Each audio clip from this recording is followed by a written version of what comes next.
कौन है सुनील बसंत जी? वे मंत्री जी, वो व्यक्ति जिसके बारे में मतलब बहुत कम बात होती है और आलोचना सबसे ज़्यादा होती है, इनफैक्ट मैंने भी करी।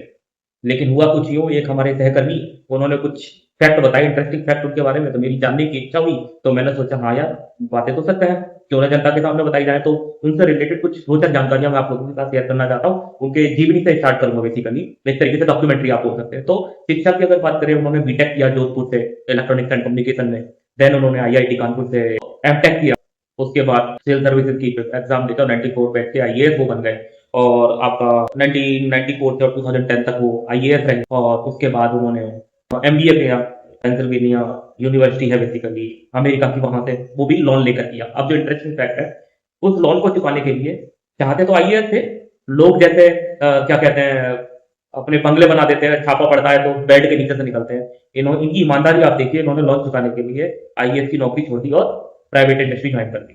जीई एक बड़ी कंपनी है, नाम है, उसके एमडी बन गए। उसके बाद फिर उसको त्याग पत्र देकर दूसरी कंपनी में ज्वाइन की, सीमेंस एनर्जी। तो उसके वाइस प्रेसिडेंट बनेगी लोकोमोटिव और अर्बन इंफ्रास्ट्रक्चर यूनिट के लिए। ठीक है, 2008 से 2012 तक बेसिकली ये प्राइवेट इंडस्ट्री में इन्होंने काम किया। तो अब मैं इनके अगर आईएएस वाला जो कार्यकाल था, अगर उसकी बात करूँ, तो जो उनके जो मुख्य कार्य रहे, जिसकी वजह से जो बीजेपी गवर्नमेंट, स्पेशली पहले अटल बिहारी वाजपेयी जी और फिर नरेंद्र मोदी जी का जो इनकी तरफ ध्यान केंद्रित हुआ, उसकी वजह मैं बताना चाहूंगा। हुआ क्या, 1999 में बेसिकली ये बालासोर में कलेक्टर के पद पे तैनात थे। तो वहां पे एक बहुत बड़ा साइक्लोन आया, सुपर साइक्लोन के नाम से। वो लगभग उस टाइम पे जो उसकी विंड की जो हवा की स्पीड थी, 260 किलोमीटर प्रति घंटे की प्लस की रफ्तार से हवा की स्पीड का, मतलब वो तूफान था। तो इन्होंने क्या काम किया, उस टाइम पे कोई बुनियादी ऐसी जो सुरक्षाएं जो आज की डेट में आंकड़े हैं, जो टेक्नोलॉजी उस टाइम पे तो थी नहीं। तो इन्होंने क्या काम किया, नेवी, जो अमेरिका की नेवी है, उसकी वेबसाइट के कुछ डेटा एडवांस में इन्होंने ट्रैक करने स्टार्ट किए।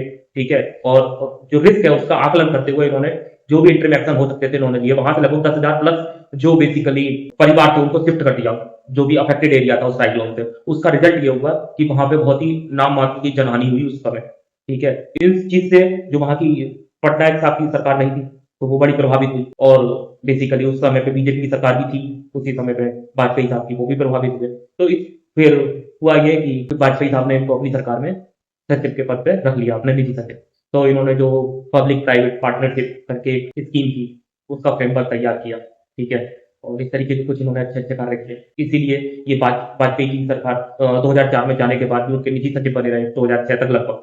और बेसिकली मैं बोलूंगा कि ये तभी से बीजेपी के जो आला कमान है, नेतृत्व, लीडरशिप है, बेसिकली उनकी नजरों में रहे, क्योंकि ये बढ़िया बंदे थे, काम मेहनती थे, ईमानदार थे, ठीक है, और होशियार थे। फिर एमबीए के बाद मैंने बताया था कि एमबीए करने चले गए, उसके बाद भारत आए, प्राइवेट बेसिकली कंपनी में इन्होंने काम किया। फिर इन्होंने 2012 में क्या किया, अपनी दो कंपनियां ही खोल ली। तो ठीक है, 2012 में इन्होंने अपनी कंपनियां खोल ली, बीजी ऑटो कंपोनेंट और 3T ऑटो लॉजिस्टिक। फिर क्या हुआ, ये कंपनियां अपनी रन करने लगे, तो मोदी साहब ने इनको फोन किया। मोदी जी के भी ये रडार में थे, अच्छे गुड बुक में। तो इनको फोन किया, हाँ जी आप क्या कर रहे हैं, इनके बारे में जाना। तो इन्होंने बताया ऐसे मैं कंपनी रन कर रहा हूँ। तो मोदी जी ने बोला आपकी कंपनी किस स्केल पे है रवि। तो इन्होंने बताया होगा जो एक्सचेंज हुआ, जो पता चलता है मार्केट में लोगों से, जो लिंक्स हैं, ठीक है, पता चलता है। तो कुल मिला के तो मोदी जी ने इनको बोला कि भाई ऐसा है, अब आपकी कंपनी जो है अच्छा ग्रो कर रही है, अब आप कंपनी को हैंड ओवर करो, अब मैं आपको कुछ अपने पास बुलाना चाहता हूँ और आप मेरे साथ आके काम करें। फिर जो ट्विस्ट हुआ, आपको चैलेंज देता हूँ, अगर आपने इससे पहले सुना हो तो मुझे कमेंट करके बताना कि ऐसा पहले कब हुआ। फिर इन्हें राज्यसभा के लिए नॉमिनेट कर दिया, वो भी उड़ीसा राज्य से। तो हुआ क्या, वहां पे लगभग शायद 37 के आसपास कुछ ऐसे एमएलए चाहिए थे, बट इनके पास 22 थे उस समय 2019 में। तो हुआ ये कि ये बीजेपी पहुंच गई, बीजू पटनायक दल, जो जनता दल है, उनके पास पटनायक साहब के साथ बोले कि हमें भाई 15 राज्यसभा सांसद बनाना है, वो भी आपकी सपोर्ट। वो शौक हो गया यार, ऐसा कौन बनता है और हम क्यों करें। अपोजिशन सपोर्ट कर रही है पक्ष को बेसिकली, ठीक है, रूलिंग पार्टी को। तो अभी शौक हो गए, इन्होंने नाम बताया अश्विनी वैष्णव जी के। आप रिलेशन देखिए, विपक्ष के साथ भी इतने अच्छे थे। बीजू जनता जो दल है, उन्होंने बिना शर्त इमीडिएट बोला यस वी विल सपोर्ट, और निर्विरोध ये पहली बार बेसिकली मंत्री बने, राज्यसभा मंत्री बने बीजेपी गवर्नमेंट। फिर उसके बाद इनको 2021 में बहुत ही बड़ी जिम्मेदारी रेलवे मिनिस्ट्री इनको दी गई, और साथ में और भी तुम्हारा IT and information technology, electronic industry, ऐसे करके 2-3 ये बड़े मंत्रालय, जिनका क्या रोल है, क्या इम्पैक्ट है, मैं बताऊंगा आगे, आप देखते रहिए। फिर उसके बाद अब बात करते हैं, ये भी तो इनका उसमें कंट्रीब्यूशन क्या रहा, बेसिकली इन्होंने किस लेवल पे ये ले गए चीजों को, कितना इंपॉर्टेंट इन्होंने काम किया। ठीक है, तो पहले हम बात करते हैं रेलवे मिनिस्ट्री है, तो रेलवे में इनके क्या काम रहे, जो ट्रैक है और ट्रैक का है, और उसका जो स्पीड अपग्रेडेशन है वो इन्होंने किया। पहले जहां 130 किलोमीटर प्रति घंटा या उससे अधिक के जो ट्रैक थे, वो लगभग 6% थे टोटल के, वो इन्होंने बढ़ा के अब 2025-26 की रिपोर्ट के हिसाब से बता रहा हूँ मैं 22 से 23% कर दिए हैं। और 110 किलोमीटर प्रति घंटा के जो ट्रैक थे वो बढ़ा के लगभग इन्होंने 80% तक कर दिए हैं आज की डेट में। ठीक है, इलेक्ट्रिफिकेशन 99% ट्रैक आज की डेट में इलेक्ट्रिक हो गए हैं। जो पहले डीजल से चलती थी ट्रेनें, काला धुआं प्रदूषण होता था, आज की डेट में 99% प्लस ट्रेनें हमारी बिजली से चल रही है। उसका फायदा क्या हुआ आपको मैं बताता हूँ। 2016-17 की तुलना में 2024-25 के अगर आंकड़े की बात करूं तो लगभग 178 करोड़ लीटर तेल की बचत हुई। आप सोचिए जब ये तेल जलता तो इसका कितना पॉल्यूशन होगा। ठीक है, फिर सेफ्टी कवच लेके आएंगे। पहले बड़ी आलोचना होती थी, फिर मैंने भी करी है, वह ज्ञान पेलते रहते हो, कर क्या रहे हो, तो इम्प्लीमेंट भी कर दो या ट्रायल ही होते रहेंगे ट्रेन में तो लेकिन उसका आप इफेक्ट देखिए। 2014-15 में जहां 135 घटनाएं पर ईयर का औसत था, वो लगभग घट के 2025-26 में मात्र 16 घटनाएं पर ईयर है। हालांकि दुर्भाग्यपूर्ण है, ये भी नहीं होना चाहिए, तो उसके लिए क्या मंत्री जी कर रहे हैं वो मैं आपको बताता हूँ। और बड़ा ही मतलब दिलचस्प आंकड़े हैं, और इन सब चीजों को जो भी मैंने तथ्य बोले हैं आप एक आंकड़ा वेरीफाई कर सकते हैं, कोई भी फेक इन्फॉर्मेशन नहीं है। ठीक है, फिर क्या किया, ठीक है, अभी लगभग 21,000 किलोमीटर के ट्रैक पे वर्क इन प्रोग्रेस है जिसपे अभी कवच लगाया जा रहा है। और आप देखना इंजन पे आपको मिलेगा अभी कवच इंस्टॉल्ड। अभी जो है ये इन्होंने कवच 1 से स्टार्ट किया था, अभी जो अपग्रेड करके कवच 4.0 सिस्टम इंप्लीमेंट कर रहे हैं। आपको जिन्हें देखोगे ना, आप कभी जाओगे ट्रेन से ट्रैवल करोगे तो उन पे दिखेगा भी आपको कवच 4 कवच इंस्टॉल्ड, ऐसे कवच सिस्टम इंस्टॉल्ड ऐसे करके इंजन पे लिखा हुआ भी दिखेगा। मैंने खुद देखा अभी पीछे की यात्रा वगैरह। उसके बाद आते हैं फ्रेट। 2025-26 में लगभग 1617 मिलियन टन लोडिंग हुई है।